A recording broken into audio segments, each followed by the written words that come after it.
Sejam muito bem-vindos a mais um episódio do Via Contactos Podcast, lugar onde nós falamos de empreendedorismo, gestão, falamos da vida real do empreendedor brasileiro, aquele que leva, nosso país adiante aí, E hoje é um episódio muito especial, onde nós vamos conversar diretamente com mulheres. Mas você que é homem, fique aí também, que é muito importante você nos acompanhar. Sim. Esse episódio, ele é um episódio voltado mais para as mulheres. A gente está soltando ele aqui no dia, na semana do Dia das Mulheres.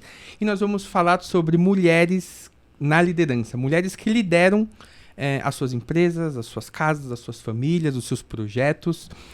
E para falar sobre esse assunto tão relevante, tão importante, eu trouxe aqui a minha amiga, que é uma líder, é uma mulher maravilhosa, uma mulher líder, que é a Thaís Prado, minha amiga de muito tempo, né, Tá? Muitos e muitos anos, né? Então, em primeiro lugar, tá muito prazer em te receber aqui. Muito obrigado por ter aceitado o convite de partilhar daqui as suas experiências, a sua vivência, tudo que você vem fazendo. E pra gente começar, eu queria pedir pra você se apresentar, pra você falar quem que é a Thaís, o que que a Thaís já fez, o que que a Thaís faz. Muito obrigado por ter vindo até aqui.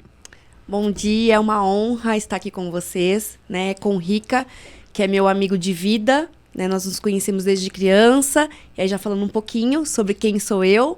Fui nascida e criada no Santa Emília, um bairro periférico de Embu das Artes. Sou mãe, do Miguel, um príncipe, gente. Sou formada em letras, pedagogia, pós-graduada em gestão pública. Trabalhei no setor privado, na área de call center, durante um longo período. Mas mudei o foco, decidi ser conselheira tutelar, escolhi o município de Embu das Artes, que é o meu município do coração. Fui conselheira tutelar por 8 anos, Rica? Trabalhando diretamente com crianças em situação de graves vulnerabilidades, na proteção integral da criança e do adolescente. E eu falo que essa foi a minha base, Rica? Foi a base de conhecer e desejar estar onde eu estou hoje. Hoje eu sou secretária de Desenvolvimento Social do município de Embu das Artes, um município com 300 mil habitantes. Fui convidada pelo nosso prefeito Ney Santos, que é um líder muito exigente, viu, Rica? Imagino. Mas tem que ser assim, líderes precisam ser exigentes. Extremamente exigente, E eu acho que é isso que me fortaleceu enquanto liderança, enquanto mulher, enquanto hoje poder falar um pouquinho da importância da mulher na sociedade, no trabalho, e como a mulher, ela lida diretamente com isso todos os dias, Porque nós, mulheres, já nascemos líderes. Nós somos líderes da nossa casa, da nossa família. Geralmente, as mulheres que têm irmãos tendem a ter esse cuidado com os irmãos, então a gente já nasce líder, Mas isso vai fluindo com o dia a dia. E a importância, Rica, acho que desse espaço hoje, Então, assim, agradecer primeiramente a Deus, a oportunidade de estar aqui com vocês, de falar para um número extenso de mulheres que, assim como eu, lutam, Porque a luta é diária para estar em lugares onde a gente possa estabelecer e levar o crescimento, a famílias, a pessoas, a empresas. Porque onde uma mulher está, ela leva isso, A mulher, geralmente, ela é empática, Eu costumo falar que a mulher, ela se coloca muito no lugar e ela tem esse brilho de trazer as pessoas para lutar junto com ela pelo que ela acredita. E eu acho que isso é muito da mulher, A gente é entusiasta, a gente acredita que vai dar certo e a gente luta até fazer dar certo, Então, eu acho que é isso que faz um pouco trilhar. Mas eu já mudei totalmente de assunto, voltando em quem sou eu. Sou filha da Dona Cida, E do Zezinho, que era um açougueiro. Tenho como irmão Hugo Prado, que é o nosso atual vice-prefeito de Embu das Artes. Eu acho que ele é um grande espelho para mim. Por mais que eu sou a mais velha, tá, gente? Tenho que falar isso. O Hugo, ele me abriu caminhos para entender o quanto nós precisávamos servir o próximo. O quanto a gente foi criado, ser humanos perfeitos para seguir, claro, com clareza, com escolhas e livre-arbítrio, mas a capacidade que nós temos de servir o próximo, de cuidar do outro. E eu acho que isso construiu muito quem eu sou hoje. Então, eu venho de uma família muito humilde, mas muito unida. A gente cuidava muito um do outro. Eu sempre tive esse amor, E a minha mãe sempre trabalhou com questões de cuidado do próximo, com associações. Então, acho que isso foi a bagagem que me transformou na mulher que eu sou hoje, né? Na mãe que eu sou hoje, na esposa, enfim, todos os sentidos quando você trabalha pensando que você, além de ter o cuidado de Deus, você tem um cuidado com o próximo, né? Eu acho que é um pouquinho disso. Eu gosto da sua história, tá? Porque ela é muito parecida com a minha história. Porque a gente saiu do Santa Emília, né? Nosso bairro lá, há muito tempo. Eu morei 30 anos no Santa Emília. E aí, daí que vem a nossa amizade, né? Desde de muito tempo. E a gente cresceu, passamos por muitas fases ali. Nascemos ali naquele bairro ali, gostamos, né? Aquele nosso bairro do coração ali, né? Hoje eu moro em outros lugares, mas eu tô sempre lá. A gente não fica sem. A nossa igreja é lá, né, Rica? A gente volta... Eu falo assim, a nossa comunidade é muito bom quando a gente vem de bairros como Santa Emília, por exemplo, porque é aquele bairro que você conhece todo mundo, né? Então a pessoa te olha hoje e fala assim, olha, hoje ela é a secretária, mas ela morava aqui. Ela morava nessa casa. E é legal isso também, porque, por exemplo, você falou do seu irmão, do Hugo, que hoje é vice-prefeito da cidade, e é pré-candidato a prefeito, certo? Só que, como eu morei há 30 anos no Santa Emília, eu vi o Hugo no faixa azul lá, que era o supermercado da cidade, empacotando feijão e arroz das compras lá. Vi ele lá nas primeiras, não lembro agora se ele, as primeiras eleições dele como vereador, que ele perdeu. Eu via ele nos pontos de ônibus lá, dando os papelzinhos pra ele lá. Então, poxa, hoje é fácil, né? Olhar pro Hugo, pré-candidato a prefeito lá, né? Mas eu consegui acompanhar toda essa jornada dele e é uma jornada muito bonita, né? E é muito gostoso olhar a história, porque eu falo assim que em vários momentos, né? Enquanto irmã, enquanto família, a nossa história se confunde, né? Porque quando eu lembro do Hugo, o Hugo começou a trabalhar muito cedo, né? E foi uma escolha dele, ele escolheu trabalhar, ele queria muito. E o Hugo começou a trabalhar como pacoteiro de mercado. Ele foi fazendo a engrenagem dele ali, né? E ele tinha 2 mulheres em casa o apoiando, né? Os meus pais se divorciaram, a gente tinha o Hugo deveria ter por volta de 8, 9 anos, né? Então ele tinha 2 mulheres ali conduzindo. Meu pai é muito presente, graças a Deus, né? Mesmo após a separação, sempre foi muito presente. Mas o Hugo, eu nunca vou esquecer que um dia ele me chamou e falou assim, olha, você tem que fazer faculdade. Eu falei, não dá pra fazer faculdade, né? Ele falou, não, eu vou te ajudar. E o Hugo era o quê? Naquela época, ele era... Até esqueci a palavra, aqueles que colocam as coisinhas no mercado. É repositor de mercado. Ganhava super pouquinho. Então, quando eu fiz a minha primeira faculdade, o Hugo, com um salário de repositor de mercado, me ajudou a pagar a minha primeira faculdade, porque ele pensava, você vai conseguir um emprego melhor, vai fazer faculdade, e depois você me ajuda. E quando chegou na vez dele, ele fez sozinho. Ele fez sozinho. Então, assim, eu olho a história do meu irmão e ela se mistura com a minha. E eu acho que é muito importante a gente falar isso, do respeito com a mulher. Né? Eu lembro até hoje que na minha casa era eu, o Hugo e a minha mãe. E o respeito que ele tinha para com a autoridade da minha mãe dentro da nossa casa. Né? Então, o Hugo sempre respeitou tudo, horários. A minha mãe falava e a gente cumpria. Né? Então, assim, vem dessa história de mulheres fortes. Eu fui criada por uma mulher forte. Uma mulher que começou na política quando ninguém estava. Minha mãe começou na política em 1984. Né? Foi bem no ano que eu nasci. E naquela época era raríssimo mulheres na política. Sim. Né? E a minha mãe é uma das pioneiras no município de Embu das Artes, na política. Mas quando o Hugo decidiu, Rica, por engraçado que seja, a gente foi contra a princípio. Né? Porque a gente achava assim, o Hugo sempre foi muito inteligente. Acho que não é dúvida para ninguém que ele tem um QI um pouco elevado, né? Então ele é autodidata, a gente pensava assim, ele vai fazer um concurso público, vai passar e vai ter uma vida estável. E ele escolheu, não, eu quero ser político. E aí, enquanto família, você fala, meu Deus, né? Que escolha. E aí, quando ele escolheu ser político, ele falou, eu vou me capacitar. E aí eu falei, nossa, ele é um político totalmente diferente de todos os outros que eu já vi. Eu falo com paixão, gente, porque ele é meu irmão, né? Mas acho que é bacana falar isso. Ele é uma pessoa que foi se capacitar, né?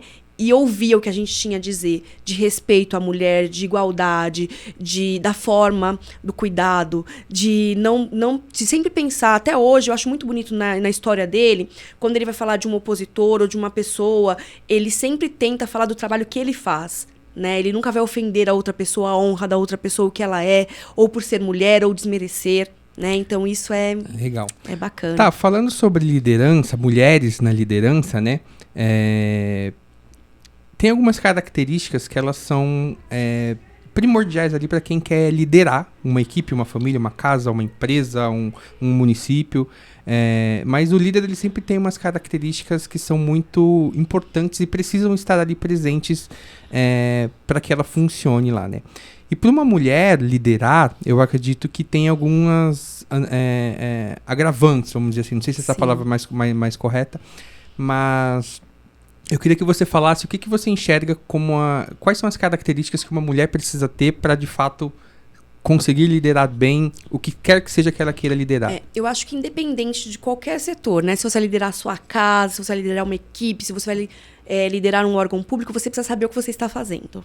Né? Eu acho que você tem que se qualificar e ter uma capacitação adequada de que você saiba realmente o que você está fazendo. Quando você sabe o que você está fazendo e o que você quer fazer, eu acho que vem a humildade.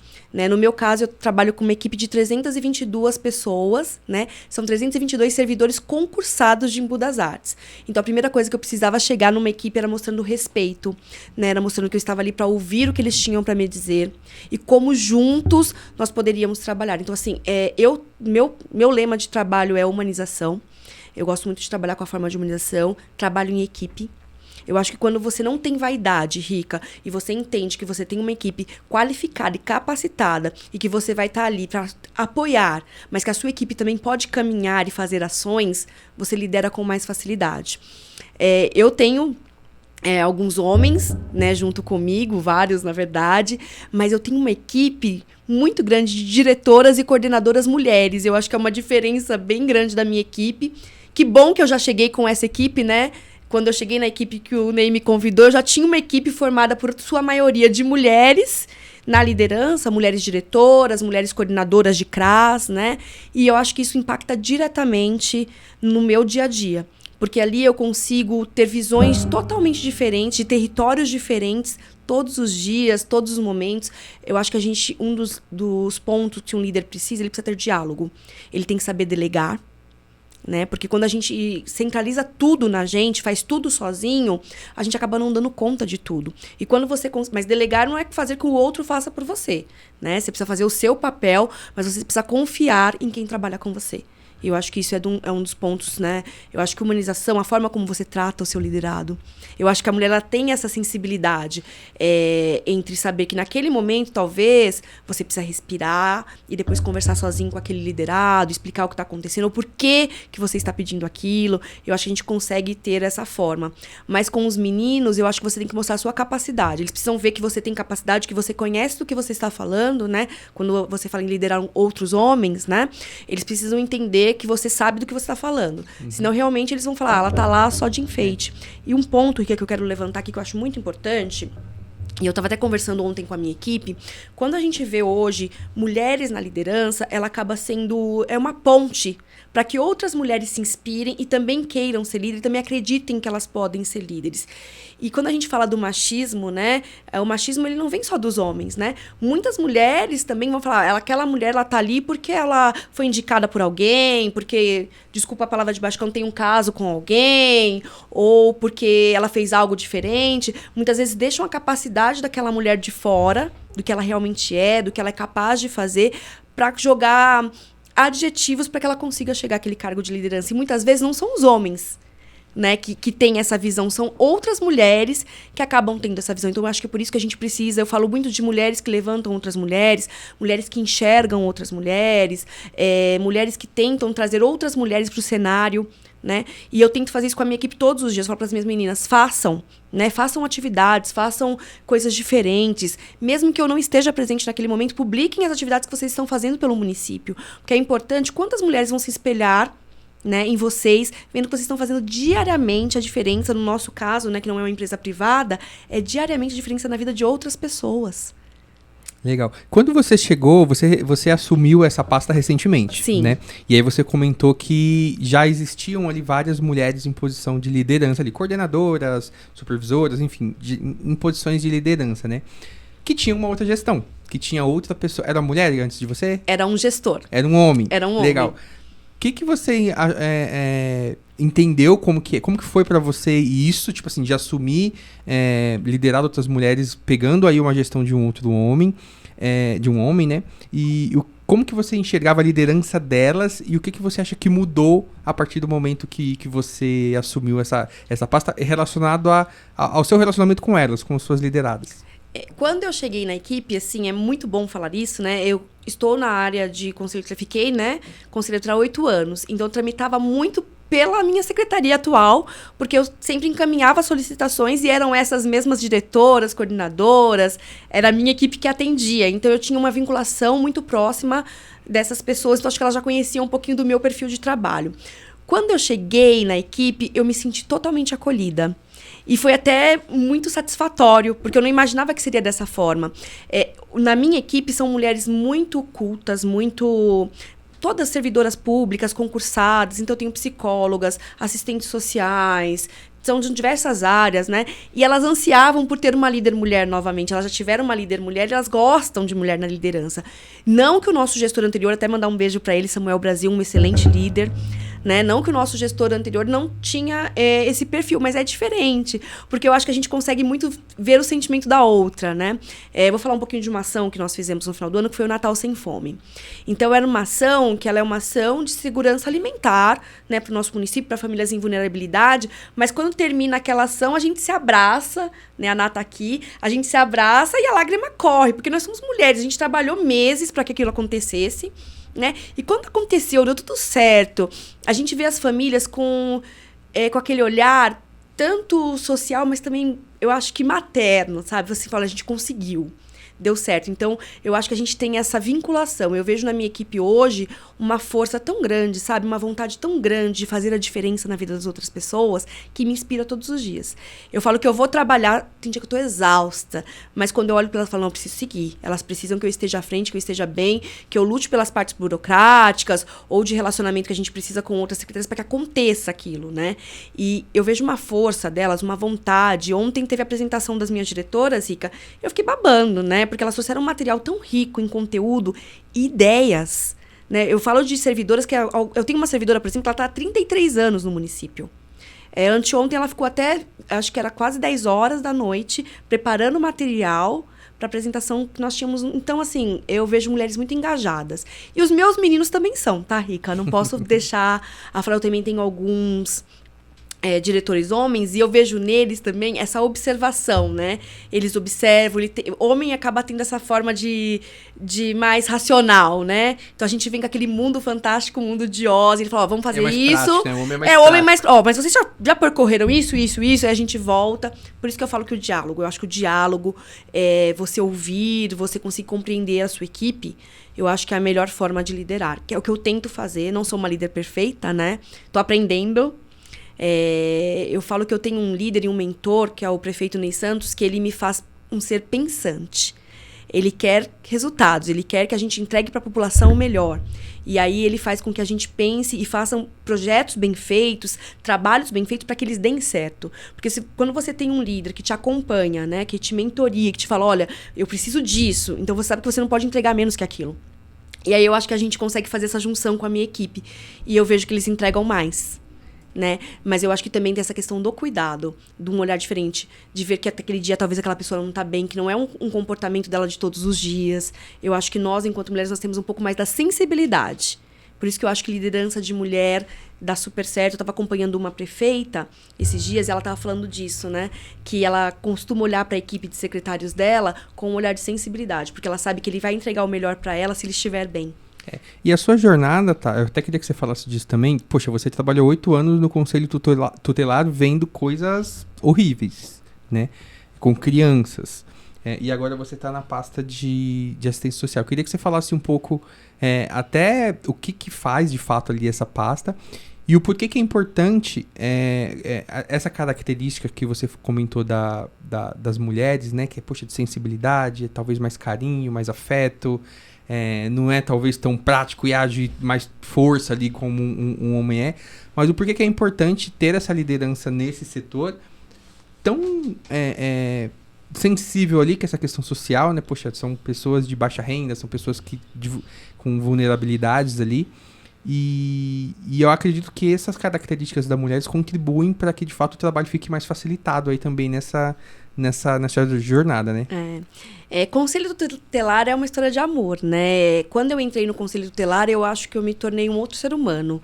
Porque ali eu lidei com as piores faces de um ser humano, da maldade, e também com a maior face de inocência de uma criança, de uma adolescente, né? O conselho tutelar, ele lida com crianças em situações de violência, graves violências, né? E o conselheiro tutelar, ele tem a função de proteção integral dos direitos da criança e do adolescente. Então, assim, você proteger integralmente uma criança, né? Se você é pai e mãe em casa, às vezes com o Miguel já é difícil. Imagina você proteger outras crianças que você tem que olhar super atento para perceber em algum momento que algo está diferente com aquela criança, né? Então, o Conselho Tutelar é um órgão que trabalha muito em parceria com as escolas, né? Com as redes municipais, para dar esse apoio às famílias. Então, no Conselho Tutelar, eu acho que eu vivi a parte mais difícil, que é você ver uma criança em extrema vulnerabilidade, ou numa questão de abuso social, ou de uma agressão grave, e você ter a obrigatoriedade, às vezes, de tirar aquela criança do seu lar, porque por mais que ela está sofrendo uma situação de violência, ela entende que aquela é a família dela, né? Ou você levar uma criança para um acolhimento, ela fala, então, mas quando eu vou ter uma família? Né? Então, acho que no Conselho Tutelar eu vivi todas as emoções e eu me dediquei a aprender diariamente como eu poderia mudar a vida dessas crianças. Eu acho que os meus estudos, o meu foco era esse. Como em algum momento eu vou conseguir mudar a vida dessas crianças. Quando eu chego na secretaria, que é o nome, né, Desenvolvimento Social, a gente é uma secretaria que atende famílias em vulnerabilidade, mas na expectativa que essas famílias se desenvolvam e não precisem mais da seguridade alimentar do município. Desculpa. Não precise mais... Essa daí é a secretária trabalhando. É assim não que para, funciona. Não para, desculpa. Então, na Secretaria de Desenvolvimento Social, eu lido com uma outra etapa, né? Como eu vou fazer com que essas famílias, elas tenham uma seguridade alimentar, o seu desenvolvimento, para que elas consigam, a partir dali, se desenvolver e andar sozinha, né? Porque o mais importante da Secretaria de Desenvolvimento Social é fazer com que essas famílias, elas aprendam a caminhar para que elas consigam amanhã se manter. Né? Então, é o desenvolvimento mesmo, com uma equipe maravilhosa que a gente tem de assistentes sociais, psicólogos, né? Toda uma equipe dos CRAS. Eu tenho várias unidades, então não posso, se eu falar de uma, tem que falar de todos. Então, nós temos CRAS, CREAS, Centro-Dia. O Centro-Dia é um centro que recebe pessoas com deficiência e suas famílias. Um atendimento não só para as pessoas com deficiência, mas também para suas famílias, né? Para dar autonomia para essas famílias.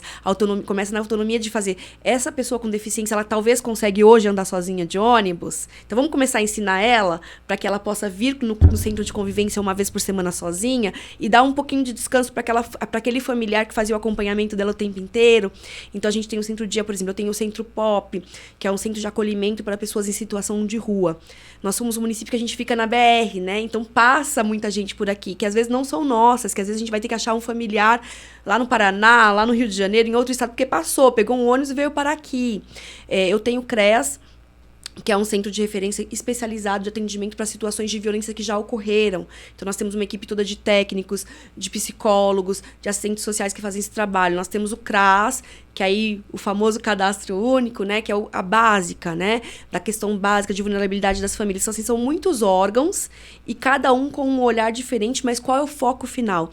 Que essas pessoas, que essas famílias, que elas sejam cuidadas, que elas tenham a proteção integral e que elas consigam lá na frente se estabelecer, né, e a melhor riqueza, Rick, é ver uma família lá na frente com as pessoas trabalhando e ligar, eu vim aqui trazer um bombom para você, porque agora tá todo mundo trabalhando na minha casa, eu não preciso mais estar cadastrado no cadastro único.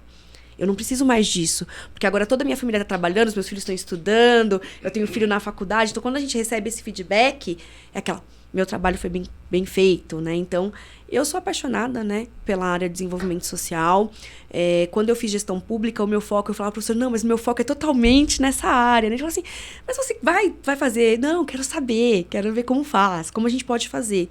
E aí, falando um pouco dessa oportunidade que o Hugo e o Ney me deram, quando eu compartilho com o meu irmão a parte de trabalho, né, de ver toda a inteligência dele, de toda a forma centrada dele, da organização, de como fazer, aonde é prioridade, o porquê que é prioridade, como nós vamos investir esse recurso, né, e como fazer esse investimento da melhor forma para a nossa população, qual é o bairro que mais precisa, porque às vezes quando você lidar com um todo, né, se a gente for olhar por amor, eu quero fazer tudo no Santa Emília, é o bairro que eu nasci, eu moro lá, vou levar tudo para lá, mas eu tenho que olhar com um todo. Então, o que o meu município, nesse momento, qual o melhor programa para esse município, porque às vezes que a gente pensa, é uma capacitação, não, talvez o melhor nesse momento é seguridade alimentar. né? Então a gente tem que fazer um estudo do município. É legal falar isso. Em Embu das Artes nós temos um diagnóstico territorial social da Secretaria de Desenvolvimento Social que foi realizado. Ali nós escolhemos onde seriam os territórios que seriam instalados os nossos CRAs, onde seriam os territórios que seriam diversificadas ONGs que acompanham o município, que tem parceria com a prefeitura. Então a gente faz um estudo, não é uma coisa só da nossa cabeça, né? E não é só dar uma cesta básica para a família, é motivar aquela família que ela tenha a segurança alimentar naquele momento, mas que ela possa se desenvolver para lá na frente não precisar mais receber uma cesta básica que vem do governo, enfim, né? Da área de desenvolvimento social. Então, assim, é maravilhoso. Não sei se eu respondi o que você falou. Sim, com certeza, com certeza.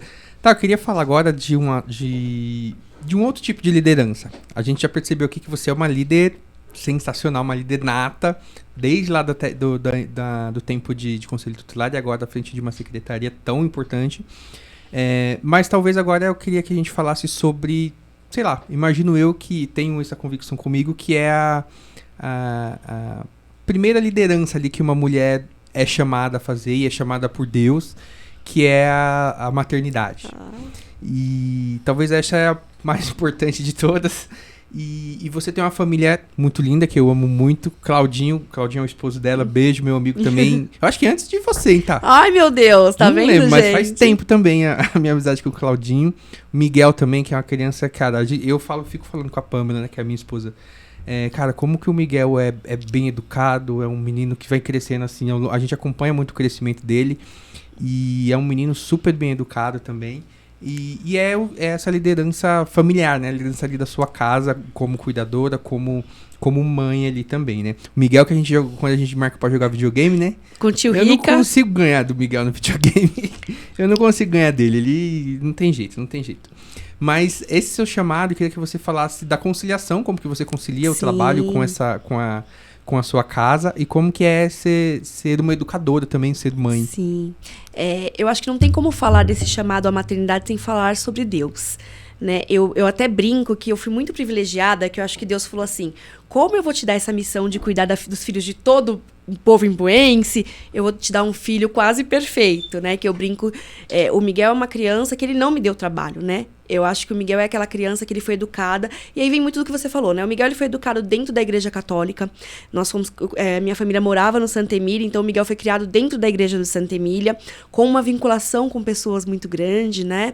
E o Miguel, quando o Miguel nasceu, eu tive uma oportunidade de escolher naquele momento, né? E aí, como vai ser, né? O Miguel nasceu, eu falei, e agora eu volto a trabalhar, ou eu me dedico totalmente à maternidade, que eu acho que é uma questão que todas as mães vivem, né? E a minha escolha naquele momento, até pela necessidade que a gente tinha naquela época, né? A gente ganhava super pouquinho, né? Então, eu voltei a trabalhar. E aí entra um fator fundamental na minha vida, Rica. Rede de apoio. Quem é a sua rede de apoio, né? Quem são as pessoas que você consegue colocar no seu dia a dia para que você consiga conciliar o seu trabalho, você consiga conciliar ser mãe e você consiga conciliar e fazer com que os dois aconteçam juntos, né? Porque para uma mulher é tão importante ser mãe, que eu acho que a nossa prioridade é o que a gente... o amor que eu tenho pelo Miguel, ele supera tudo. Eu faria qualquer coisa pelo Miguel. Mas era importante naquele momento também que eu trabalhasse para que eu conseguisse que a minha família tivesse o sustento, né? A gente ganhava super pouquinho na época, tanto eu quanto o Cláudio. Então, a gente teve que fazer uma escolha. E aí entrou duas mulheres que fizeram toda a diferença na minha vida. A minha mãe e a minha sogra. Foram elas que me deram todo o suporte para que o meu filho fosse criado dentro de um seio maternal, de um seio familiar, e que ele pudesse entender que quando eu não estava ali, ele tinha uma rede de apoio presente que estava cuidando dele. Então, o Miguel hoje está com 14 anos e desde 4 meses a gente trabalha com essa rede de apoio, né? Eu sou a mãe do Miguel, eu acompanho o Miguel, eu dou as broncas no Miguel. Uma parte que eu acho muito bacana, Rica, quando eu ia falar com os meus adolescentes, né, com os pais, no atendimento do Conselho Tutelar, eu falava um pouquinho do Miguel, porque o Miguel, eu nunca bati no Miguel. Eu nunca tive essa necessidade. O Miguel, ele sabia quais eram os limites dele e o que ele podia fazer. E isso a gente tinha diálogo. Então, eu fui ensinando o Miguel com o diálogo o que ele podia fazer e o que ele não podia fazer. O Cláudio já tem uma postura mais firme, mas também por conta do meu posicionamento bem brava de mãe, né? Porque, assim, eu nunca tirei a autoridade do Cláudio com o Miguel. Eu sempre deixei que ele exercesse o papel de pai dele. Mas eu sempre conversei com ele que não era na forma de bater que a gente educaria o nosso filho. E o Miguel é um menino, você pode falar melhor do que eu, né? Porque quando a gente fala dos nossos, o Miguel é um menino super educado, super inteligente, super aplicado. E a gente nunca bateu no Miguel. Se eu falar pra você, é mentira. Nunca bati no Miguel. Já dei broncas no Miguel. O Miguel já me deu trabalho, não queria escovar dente e tomar banho como qualquer outra criança. Normal, sim, né? Mas o Miguel, ele teve muito afeto. E aí eu acho que é tão bom porque eu posso comprovar na tese de vida que o Miguel foi criado com muito amor, com muito carinho, com muito companheirismo, com muito diálogo, e o Miguel nos obedece. O Miguel tem 14 anos, ele não faz nada sem que eu e o pai dele dê autorização pra ele. Né? Até pra descer no condomínio, ele fala, eu posso descer? Então, eu acho que foi essa forma. O Miguel é um menino fora da curva. Eu converso isso com a Pamela quando eu tô lá em casa lá também, que ele é um menino fora da curva. Tanto da educação, da conduta, de como ele me respeita. Tio Rica, né? A gente fala assim, ô tio Rica. Mas ele não, e eu vejo que não é só comigo, é com todas as pessoas. Não é porque a gente é próximo, às vezes a gente marca ela de jogar um videogame, ou a gente tem essa amizade. Mas é porque ele, de fato, é uma criança assim, né? E eu acho que vem muito da educação sua, como mãe, do Cal, que às vezes o pai, ele, de fato, às vezes precisa ser um pouco mais. E aí eu acho que é isso firme, muito importante falar, porque quando a gente fala de educação dos filhos, né? E aí eu falo no geral, a importância do pai e da mãe, né? Porque uma criança, ela não é feita só pela educação da mãe ou só pela educação do pai, ela é feita por um conjunto. Então eu acho que o primordial, claro, a gente fala hoje de mulheres que trabalham, que estão fora, mas o pai também precisa fazer parte da vida do filho dele, né? Porque hoje, o pai, ele não é só aquele que é o provedor da família, né? Ele tem que precisar conversar com o filho, ele precisa estar presente, ele precisa participar de uma reunião, ele precisa participar da vida do filho dele, né? O Cláudio teve uma grande participação nisso. Quantas e quantas vezes, por conta de horário de trabalho, eu chegava, o Cláudio passava a tarde inteira jogando videogame com o Miguel. E era um momento, da forma deles, que eles tinham a vinculação, né, a vinculação dele com o pai, e isso não mudava. Depois o Cláudio falou, agora acabou o videogame, é sua hora de lavar louça, por exemplo, que é a atividade que o Miguel faz hoje. Então, essa importância, né, da conversa, da criação dos filhos, independente se os pais, hoje, infelizmente, né, Rica, a gente tem muitas famílias que não estão juntas, mas a importância do diálogo na criação dos filhos, e eu vivi isso. Os meus pais eram separados enquanto homem e mulher. Mas eu nunca vou esquecer o que meu pai e minha mãe falavam. Não existe ex-pai, não existe ex-mãe. Qualquer questão que tinha, eu era mais sapeca, o Hugo sempre foi mais comportado. Qualquer questão que tinha na nossa família, os meus pais sentavam os dois, eu e o Hugo, coitado, sofria, porque ele não aprontava e eu aprontava, ele tinha que ouvir junto.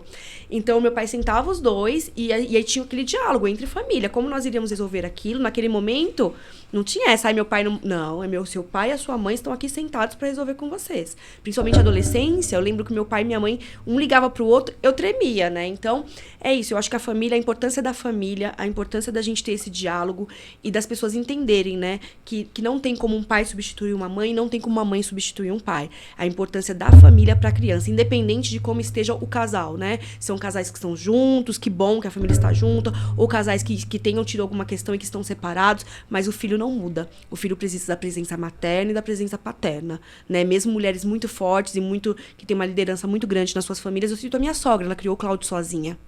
Né? Mas hoje tem questões que ele precisaria ter um pai ali para falar, olha, nesse momento. Então eu acho que a gente precisa respeitar essa questão, sabe, Rica? É importante, sim, nós alcançarmos os nossos espaços, entender que mulheres e homens têm os seus espaços e que a gente pode ocupar os mesmos espaços, mas tem questões que são de cada um e a gente precisa respeitar isso também. Thaís, hoje você é uma mulher pública, líder. E muitas pessoas hoje se espelham em você, né? Muitas mulheres olham para você já como uma referência e como de fato você é. Só que eu imagino que trabalhar no meio político, né, ao qual você está inserida, também tem algumas coisas que você tem que lidar ali, como, por exemplo, a oposição. Você está num governo e tem uma oposição existe uma oposição desse governo, pessoas que querem ali ocupar o cargo que você ocupa hoje e ocupar ali as posições que o seu grupo político hoje ocupa. E é papel do líder também saber lidar com essas adversidades, vamos chamar dessa forma, né? As adversidades dos adversários políticos ali, que é o seu caso aqui. Como que você consegue administrar isso, se relacionar ali ou não com os adversários? E como que você consegue, enquanto mulher, conseguir seguir nessa linha aí e, de fato, continuar sendo a referência que você é hoje? Eu acho que isso é uma pergunta tão importante, Rica, porque entra na questão respeito, né? E eu costumo dizer que a oposição e a crítica construtiva ela é necessária para que a gente consiga trabalhar melhor. Quando a gente tem uma oposição ou uma crítica construtiva, ela nos mostra como nós podemos trabalhar melhor. Eu só não admiro e não respeito uma oposição que ela tenta, de alguma forma, ofender ou levar de forma pessoal ou denigrir a imagem do outro, que é o que eu vejo muito hoje, infelizmente, no nosso município. Eu vejo uma oposição que ela não luta para defender direitos e melhorias para as famílias, para o povo imbuense. Ela luta para denigrir a imagem do opositor ou de uma forma do governo, né? De uma forma que não tem uma criticidade e uma identificação de necessidades de melhorias. Então, eu não respeito uma oposição que ela não respeita pessoas, que ela não respeita líderes e que ela não respeita a forma de condução. Eu respeito uma oposição construtiva que identifica melhorias para a população com viés realmente do povo e luta por isso. Então, hoje eu não admiro a oposição ao nosso governo, porque eu vejo o quanto o governo Ney Santos, o Guprado, trabalha diariamente com pessoas muito capacitadas e sérias. Nós temos uma equipe gigante de servidores públicos municipais concursados que trabalham diariamente. E, às vezes, a forma como a nossa oposição trabalha, ela ofende essas pessoas e ela entra em questões até pessoais das pessoas para tentar denigrir uma imagem, porque ela não tem o que falar do nosso trabalho. Ela não tem como falar do trabalho que é realizado, porque realmente é um trabalho, eu falo, o prefeito Ney Santos, ele me liga 24 horas por dia. Então, eu tenho a obrigação, enquanto secretária, de fazer um trabalho de qualidade. Quando eu fui convidada pelo Ney para ser secretária, a primeira coisa que ele me falou, você está disponível para cuidar do nosso povo com excelência? Porque eu não quero que você cuide do nosso povo de qualquer jeito. Se você tiver disponibilidade para cuidar com excelência, eu gostaria que você viesse fazer parte do meu time. E foi o que me motivou a ver um prefeito, Rick, eu vou até abrir para vocês. No Natal Sem Fome, a gente estava fazendo a aquisição dos kits de Natal. E a primeira pergunta que ele me fez, qual é a marca do frango que você vai entregar para as famílias? Porque a gente vai entregar para as famílias aquilo que a gente come. E isso me fez ter certeza que eu estava no governo certo, que eu estava fazendo parte de uma equipe que pensa realmente no seu povo, nos mínimos detalhes. Eu estou falando detalhe de uma coisa mínima, que talvez para quem tenha não faz a diferença. Mas para quem não tem, receber uma cesta de Natal com frango sadia, com bolsa térmica, com panetone, com leite condensado, que a primeira pergunta que ele me fez eu preciso fazer uma sobremesa no Natal. Não é só a cesta básica de alimentos. Então, a gente fez 2 cestas para essas famílias. Uma cesta de alimentos básicos e uma cesta para uma ceia de Natal. Então, eu trabalho num governo que pensa no povo. Quando eu vejo uma oposição que faz uma crítica às pessoas de forma de baixo calão, eu não admiro. Eu admiro uma oposição que se mantenha com o povo e unida para melhorar a vida do nosso município, da nossa população, com críticas construtivas, que talvez até críticas que nós vamos fazer. Vai vir uma crítica ali, olha, pode vir de quem for, mas seja uma crítica que vai fazer bem pro nosso povo, eu vou lá, olha, enquanto gestora, vamos mudar aqui, vamos melhorar. Mas, infelizmente, eu vejo uma oposição que trabalha de uma forma a denigrir a imagem dos outros, a tentar prejudicar o trabalho para que ele não aconteça, ao invés de trazer propostas realmente. Então, no nosso governo, o que eu aprendi com o meu líder e também com o meu irmão Hugo Prado, que é o nosso pré-candidato a prefeito, é que nós vamos mostrar o nosso trabalho e vamos mostrar as nossas propostas. Sabe o que acontece? Que a gente não tem tempo para falar mal da oposição. Não dá pra falar mal disso, porque a gente não tem tempo, a gente tá trabalhando muito, a gente tá fazendo engajamento, proposta, trabalho, ações, programações pro nosso município, para que o nosso município se desenvolva, para que o povo seja atendido realmente. E a gente fiscaliza também, tá? A gente é uma administração que o prefeito fala pra gente, vai lá e fiscaliza, como tá esse serviço? Né? Como que a população está sendo atendida? Então, a gente não tem tempo, graças a Deus, nem para falar da oposição. Acho ela tão pequena e tão despreparada que hoje a gente não tem tempo. A gente tem tempo para falar dos nossos trabalhos, de tudo que foi feito no nosso município. Graças a Deus, é muito bom andar por Embu das Artes e ver o quanto Embu das Artes evoluiu. E acho que é por isso que eu tive muita felicidade de fazer parte do governo Ney Santos, porque quando eu ando por Embu, eu vejo um Embu. Eu acredito que você também veja isso, né? Fizemos tudo? Ainda não. Né? E eu acho que o mais bacana é que, se Deus nos permitir a continuidade através do pré-candidato a prefeito Hugo Prado sabe o que precisa ser feito no município. Porque todo o estudo, tudo que foi feito para que o município evolua, Hugo fez parte disso. Nesses 8 anos de governo Ney Santos, o Ney Santos não fez nada sozinho. Ele teve uma equipe, ele teve uma estrutura, ele estudou, né? Foi feito um trabalho, um estudo, quais eram as necessidades do nosso município para que a gente pudesse fazer isso. E eu falo em todas as secretarias, né? Não falo só na secretaria que eu acompanho, e estou aí há 4 meses na secretaria, mas já tinha um trabalho. Por quê? Porque o Ney se preocupou em estudar. Na minha secretaria, quando eu cheguei, Rica, eu tenho um diagnóstico territorial do município de Embu das Artes, falando sobre onde eu tenho as maiores vulnerabilidades, onde eu preciso instalar CRAS, onde eu preciso ter um CREAS, quais os trabalhos e equipes que eu preciso em cada local, qual a quantidade de funcionários que eu tenho. Isso é um trabalho que é feito por quem quer mudar Embu das Artes, por quem quer fazer um trabalho a curto, médio e longo prazo. Né? E o que eu acho mais bacana também é essa questão da gente buscar as melhorias, né? Porque a gente podia também perder tempo falando mal dos nossos opositores, mas isso é perca de tempo, é para quem não tem trabalho. Nós temos trabalho, nós temos propostas para Embu das Artes, então é nisso que a gente vai focar. Então a gente deixa a oposição de lado enquanto eles falam mal da gente. Inclusive, isso é muito importante. Enquanto mulher na política, arrumam muitas coisas pra gente. Né? Eu falo enquanto mulher, quando eles não conseguem atingir o seu trabalho, eles tentam atingir a sua honra. Eles tentam falar mal de você, eles tentam te arrumar amantes, eles tentam arrumar outras questões quando ele não tem como falar do seu trabalho. Então, eu não consigo ofender a Thaís na parte do trabalho, ela trabalha bem, ela faz a parte dela. Eu vou tentar atingir a honra dela para que, de alguma forma, eu possa denigrir a imagem dela. Então, onde eu estiver, como posição ou oposição, eu vou fazer essa parte com propostas e trabalho. Eu não perco tempo falando mal de opositor ou da imagem dele, apesar de não concordar e ter uma visão totalmente oposta, né, de política pública para nossa cidade, do que realmente é importante para as mulheres, porque eu acho que não vale a pena a gente aparecer de qualquer jeito. Eu acho que vale a pena uma mulher se destacar pelo seu trabalho. É isso que eu tento fazer diariamente. Né? Você me conhece, eu sou uma pessoa muito expansiva. Eu tento ser muito comunicativa com as pessoas. Eu brinco muito, porque eu acho que a vida tem que ser leve. Né? A gente já tem tantos problemas no dia a dia, mas quando eu falo de trabalho, eu trabalho com seriedade, com proposta, com desenvolvimento e com estudo do que o nosso município realmente precisa. Então, para a nossa oposição, eu dou tchau e digo que eles não são dignos de debater conosco, porque eles não têm projetos. E nós, sim, nós temos trabalho e projetos. Legal. Tá, eu acredito que nessa sua jornada, você encontrou muitas dificuldades. Essas que você pontuou aqui agora foram algumas delas. Mas você encontrou muitas dificuldades. E aí eu queria que você falasse agora dessas dificuldades que você enfrentou. Quais foram as principais, daquelas que você falou assim, cara, isso daqui eu achei que eu não ia dar conta. O que você enfrentou de dificuldade aí nessa jornada? Né? Na vida, que você fala assim, poxa, isso daqui me fortaleceu. Eu acho que quando a gente vem, Henrique, aí falando bem de coração, né? Quando a gente vem de um município pobre, periférico, a gente já nasce meio que desacreditado, né? As pessoas não acreditam que a gente vai dar certo. E eu acho que inúmeras vezes na vida, a gente duvida da gente mesmo, né? Do nosso potencial, da nossa capacidade, de ser uma mulher que está à frente, que lidera, que dá a cara a tapa, né? Então, eu acho que muitas vezes na vida eu passei por isso, mas eu acho que o Conselho Tutelar foi o marco da minha história. O nascimento do Miguel, que é o amor da minha vida. Amiga, a mãe te ama. Mãe tem muito orgulho de você. Não tenho palavras para descrever a importância que você é na minha vida.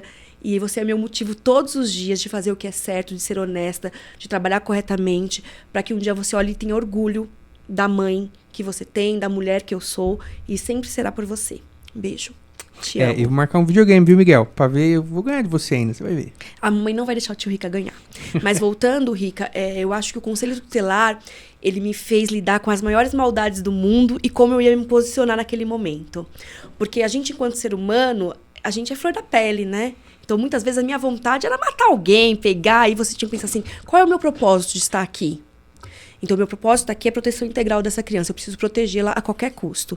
Então, primeiro eu vou proteger essa criança, vou fazer o meu papel. E quando eu chegar em casa, eu posso desmontar, eu posso chorar, eu posso querer matar o mundo. Então, eu acho que o Conselho Tutelar, ele me trouxe essa maturidade que hoje eu tenho quando eu vejo coisas muito difíceis no trabalho, na família, ou com os meus amigos. Porque, assim, eu sou uma pessoa muito... eu acho que minha mãe brinca que eu sou mãezona, né? Ela falou, você é mãezona do mundo. Eu sou muito aberta, eu sou muito de cuidar das pessoas. Então, eu acho que tudo isso me trouxe a maturidade de, às vezes, parar no meu eu e falar assim, o que Deus quer da Thaís? Como Deus quer que a Thaís haja? E aí eu consigo voltar de novo e falar, vamos seguir. Mesmo em meio a todas as dificuldades. Eu sou filha de pais separados. Eu acho que isso foi uma coisa que eu enfrentei, assim, naquela época. Hoje a gente sabe que é muito mais comum. Mas naquela época a gente sofria discriminação. Eu sou filha de uma mulher que ingressou na política em 1984. Então, imagina uma mulher na política, no meio de presidente de partido. Minha mãe foi presidente de partido. Hoje a gente tem pouquíssimas mulheres presidentes de partido em Imbu. Imagina naquela época minha mãe era presidente de partido. Então, eu acho que a gente teve que na marra, aprender contra a discriminação, contra mostrar quem a gente era, mostrar que os valores dependiam do que a gente acreditava. Eu acho que uma base cristã também me trouxe isso, né? O que eu acredito, o que Deus preparou para mim. Eu creio muito nisso, que a gente tem missões. Eu acho que o que eu vivo é uma missão de vida, né? Eu acho que Deus me criou para esse mundo, mesmo que é um mundo muito difícil. A política é difícil, Rica. Você ser uma mulher na política é difícil, porque, como eu te falei, as pessoas tentam muito ofender a nossa honra. Eu acho que isso é uma coisa também que me impacta bastante até hoje. Ou as pessoas acharem que você não tem um valor, que você não tem um trabalho, que você não tem a capacidade, que você está ali em algum lugar porque alguém te colocou. E eu aprendi a dar a volta por cima por isso, trabalhando, fazendo o meu, sabe? Sendo eu como amiga com vocês, acompanhando vocês, sendo eu como mulher dentro da minha igreja, sendo eu como mulher dentro da minha casa, sendo eu como mãe do Miguel, né? Porque enquanto mulher eu também me frustro às vezes. Tem dias que a Nájila tá aqui, ela me acompanha 24 horas, roubei ela também, tem mais uma mulher comigo. Então assim, hoje eu tenho uma motorista que é mulher, uma assessora que é mulher, que me acompanha 24 horas, e às vezes a gente chega em casa 11, meia-noite, e eu falo, poxa, eu vou chegar e vou pegar o Miguel dormindo, né? Mas aí qual é o tempo de qualidade que depois eu vou proporcionar pro Miguel? Então eu tenho que ter esse balanço, né? Então, enquanto profissional, naquele dia foi importante que eu ficasse até mais tarde, que eu fizesse alguma coisa, que era alguma ação que precisava, minha equipe precisava naquele momento, mas um outro dia eu preciso tirar um tempo e ser mãe em momento de qualidade com o Miguel. Porque a gente fala também, às vezes, Rica, tem gente que só tá presente, mas não tem um momento de qualidade com seu filho, com a sua família, com seus amigos. Às vezes eu sou ausente mesmo, eu trabalho muito, as minhas amigas me cobram, mas aquele momento que eu estou com elas, eu tento dar o meu melhor. Eu acho que isso eu faço em tudo. Assim, eu sou muito determinada e autêntica. Então, naquele momento eu vou de cabeça. Se eu for cantar parabéns pra minha equipe, ou se eu for fazer uma ação de Natal Sem Fome, eu vou dar o meu melhor. Eu acho que é isso que é a minha característica, que tenta burlar e passar por cima, porque assim, todos nós vamos ter, Rica, bons e maus momentos, né? Jesus Cristo. Quando eu olho pra Jesus, eu penso muito nisso. Eu tenho um amigo que sempre me lembra, olha pra Jesus. Que Jesus faria? Porque Jesus, ele foi traído. Jesus, ele escolheu 12 pessoas e dentro dessas 12 pessoas ele foi traído. Jesus, ele foi humilhado. Tudo que Jesus passou, e Jesus não merecia. A gente merece, porque nós somos seres humanos comuns, pecadora como qualquer outro, cheia de erros, cheia de defeito, claro, com os meus acertos, mas com os meus erros. E olha para Jesus, né? Então, assim, eu acho que a minha maior inspiração de vida, de luta, de garra para continuar vencendo sempre vai ser Jesus. Assim, eu olho para ele e quando tudo parece que vai dar tudo errado, ele vem com uma força, ele me mostra assim, olha, eu te criei para ser isso, então eu estou te capacitando. E até o que dá errado, né? Porque às vezes na vida a gente passa por tantas coisas. E eu mesmo sou super questionadora, acho que Deus fala, ela é maluca. Porque eu falo, Deus, por quê, né? Eu converso muito com Deus, às vezes converso sozinha, às vezes no carro. E aí eu fico pensando, se Deus permitiu que qualquer coisa aconteça, porque eu não acredito que o maligno ele tem poder sobre a nossa vida. Eu acredito que Deus, que eu sirvo, ele tem poder para permitir situações para que a gente amadureça, para que a gente cresça, para que a gente aprenda. E é assim que eu acho que eu vou seguindo os percursos ruins. Mas eu acho que o marco da minha vida é em questões de aprender a lidar com as situações ruins e também pensar assim, como eu sou ingrata, né? Como eu reclamo, como às vezes a gente questiona, e aí eu vejo aquela criança que às vezes passou por uma situação de abuso sexual, sentar no meu colo, sorrir, me abraçar, olha, hoje é o dia mais feliz da minha vida, porque simplesmente a gente teve a possibilidade de levar ela no McDonald's da vida que ela nunca tinha ido. Então, isso me fez estar aqui hoje e ter a certeza que a minha luta de vida sempre vai ser essa. Lutar por causas sociais, lutar para que os menos favorecidos não sejam mais invisíveis, lutar para que aquelas crianças da comunidade tenham a possibilidade de chegar numa faculdade, mas não só para eu dizer que ela chegou numa faculdade, mas para que ela possa ter uma história de vida e amanhã construir uma família dela totalmente diferente do que ela viveu. Né? O meu sonho de vida é que essas pessoas invisíveis passam a ter voz. No final do ano, Rica, eu acho que isso assim, é uma coisa muito bonita que aconteceu no nosso município. Eu conversando com uma diretora, a gente decidiu fazer uma ceia de ano novo para os moradores de rua. né? Para os moradores que moravam na rua. E a Nájila também participou. E a gente, naquele momento, né, então, assim, foi aquela euforia, vamos fazer, de último, ai, vamos, como vai ser? E aí nós ajuntamos amigos, fizemos uma ceia, e de tarde eu fui lá levar as coisas para deixar arrumadinho, porque a gente fez mesa, como se fosse na nossa casa. Fizemos a ceia. E quando eu cheguei com um monte de coisa, ele falou assim, nossa, um dos moradores de rua, ele falou, você teve esse cuidado com a gente, você veio trazer tudo isso? Eu falei, não vim trazer, eu vou passar, né, vou fazer a ceia de ano novo com vocês. Ele olhou para mim e falou assim, vocês vão vir para cá? Falei, sim, nós vamos passar com vocês. Quando nós chegamos, né, todos eles arrumadinhos, banhadinhos, toda a coisa mais linda do mundo. E aí a gente ficou, quando eu cheguei, eles pensaram, secretária, né? Veio aqui por uma questão política. Depois a gente fez bingo, a gente fez uma noite, fez cantoria, comemos com eles. E a primeira coisa que eles falaram, a gente nunca tinha sido enxergado por alguém. Então, é isso que me motiva. É saber que com o meu trabalho, que com a forma que eu penso, a gente pode mudar a vida de alguém com coisas simples. Porque às vezes a gente espera muito, Rica, que a gente vai fazer alguma coisa grandiosa pelo mundo. Mas às vezes naquele dia, com uma atitude mínima de amigos, que nós nos reunimos em amigos, nós compramos pernil, peru, frango, fizemos maionese, uma amiga fez feijão carreteiro, uma ceia. E nós passamos aquele momento com eles. E foi o ano novo mais feliz da minha vida. Quando eu cheguei na minha casa, eu dei um abraço no Miguel e no Cláudio, que a gente já tinha combinado outro compromisso, eles não estavam comigo, eu falei, Deus, obrigada. Então, eu acredito que as coisas simples, elas podem mudar o mundo, mas a gente tem que querer. E quando a gente leva o bem ao próximo, ele volta pro remetente de várias formas. Às vezes a gente acha que a gente está ajudando alguém. Mentira. Tudo mentira. Nós estamos sendo ajudados. Então, assim, a Secretaria de Desenvolvimento Social, para mim, ela é um trilho de como nós vamos fazer para que o nosso país cresça e desenvolva pessoas que lutem pelos outros, que saiam da miséria, que saiam daquela questão para ser pessoas que vão buscar educação, que vão buscar ter família, que vão buscar se adequar ao que elas querem para ser alguém na vida. Então, eu acho que mais do que uma secretaria de segurança alimentar, como algumas pessoas veem, mais do que uma secretaria que cuida dos vulneráveis, é uma secretaria que ela tem o poder e pode, e eu acredito que nós vamos fazer isso, a gente pode mudar a vida das outras pessoas. E mudar vidas é uma coisa que não tem preço, né? É diferente, faz meu olho brilhar, faz meu coração bater, faz me dar vontade de acordar todo dia cedo, de ser a primeira a chegar na secretaria, de ser a última às vezes, de ouvir com atenção a reclamação às vezes de um técnico que quer simplesmente fazer aquela visita para aquela família de uma forma diferente, que às vezes a gente nem se atentou que é aquilo que vai mudar a vida das pessoas, né? Que vai fazer... Eu sou uma apaixonada pelo que eu faço, eu amo o que eu faço, assim. Eu falo que eu sinto saudade do Conselho Tutelar porque eu aprendi a ser outro ser humano. Você me conhece de vida inteira, eu sempre fui muito espontânea, muito de ajudar o próximo, mas o Conselho Tutelar, ele me tornou inteira. O que a Thaís quer pra vida? O que eu quero pra mim? Eu quero ajudar outras pessoas. Thaís, você é pré-candidata a vereadora? Não sou, não é o meu intuito.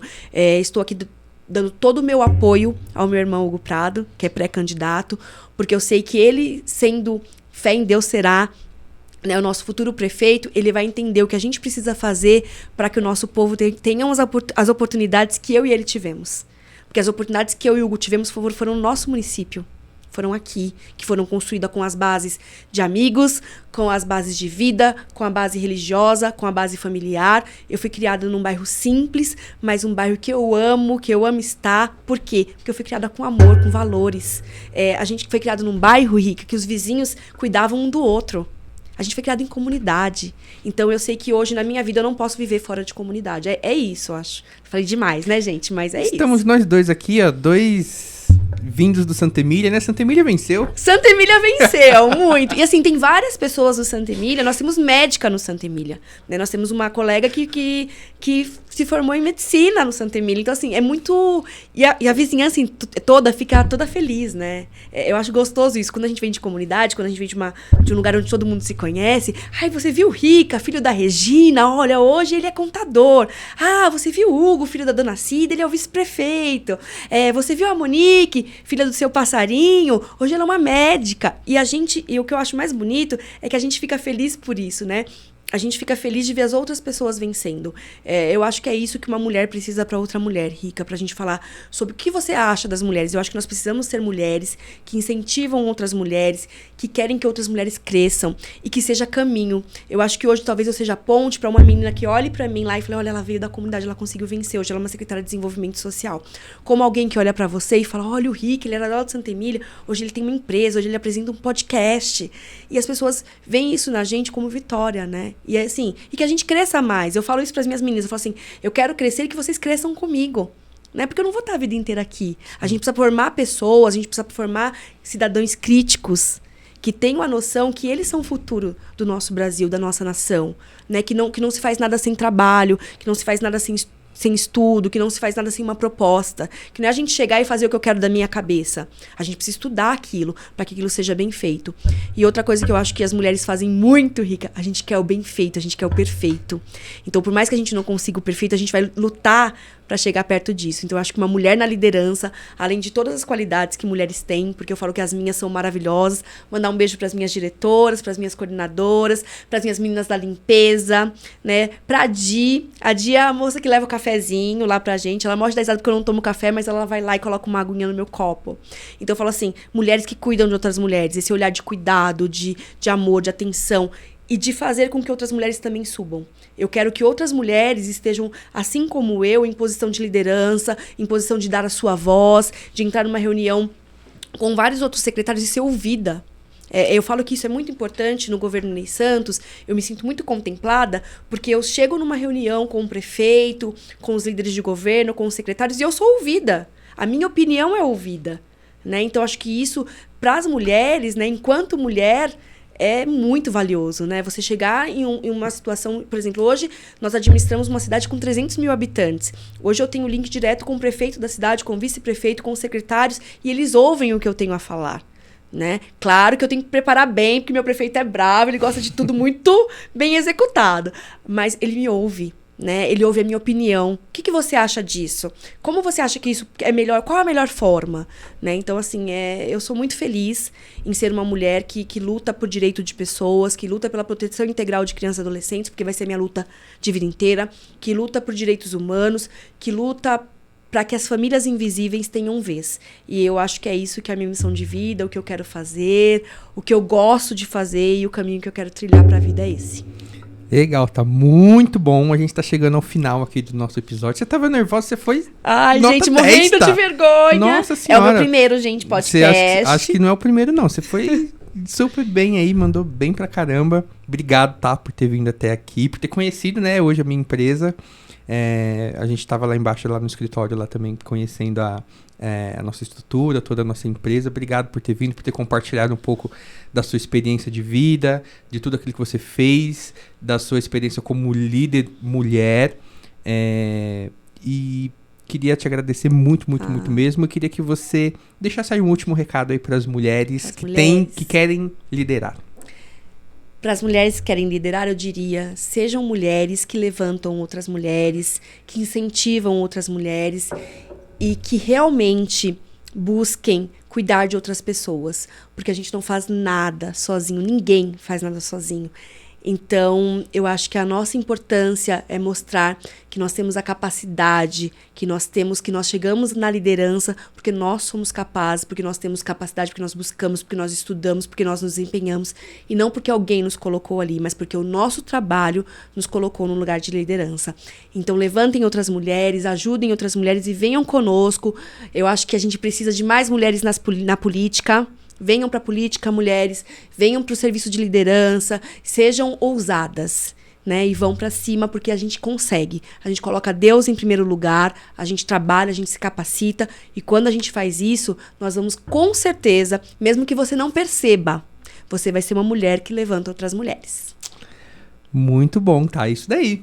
E para você que nos acompanhou até aqui, muito obrigado. Não se esqueça aqui, ó, de curtir esse vídeo aqui, comenta, manda ali para um monte de mulher, aquelas mulheres lá que são suas amigas, suas familiares, para elas acompanharem também este episódio, conhecerem um pouquinho também da vida da Thaís. Se inscreva no nosso canal e eu espero você no nosso próximo episódio. Um grande abraço e até lá. Obrigada, gente. Foi um prazer estar aqui.